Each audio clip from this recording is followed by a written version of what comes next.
दिवसाची सुरुवात भगवंतापासून केलेली. नमस्कार सर्वांना. आज तर माझ्या जिममध्ये माझ्या बॉडीची कसरत भरपूर झाली आणि आज एवढी थकलेली होती. आता घरी येताबरोबर आपल्याला बसायला तर काही मिळत नाही, कारण हात वॉश करून डायरेक्ट मुलांचे टिफिन बनवावं लागतात.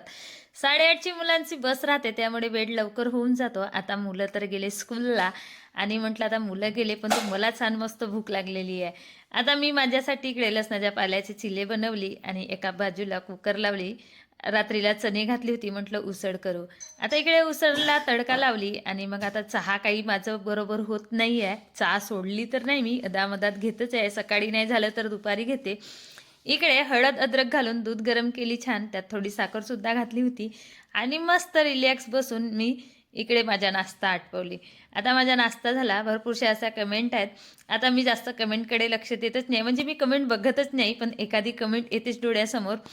व्हिडिओमध्ये तुम्ही आणि तुमचे मुलंच दिसतात, तर कधीतरी सासू सासऱ्यांना सुद्धा घ्या, त्यांना सुद्धा दाखवा व्हिडिओमध्ये. तर आता तुम्हाला काय सांगायचं नेमकं, म्हणजे मला माझे सासू सासरे आहेतच नाही, मी त्यांना बघितलीच नाही. माझ्या लग्नाच्या आधीच त्यांची डेट झालेली होती, म्हणून ते व्हिडिओमध्ये तुम्हाला दिसत नाही. आणि याच्या आधी मी एक पुण्यतिथीचा व्हिडिओ घातली होती. आता तो तुमच्यापर्यंत पोहोचला नसेल तर याच्यामध्ये आपली काही चुकी नाही. आणि असे कमेंट करू नका. बाय सर्वांना, भेटू नेक्स्ट ब्लॉगमध्ये.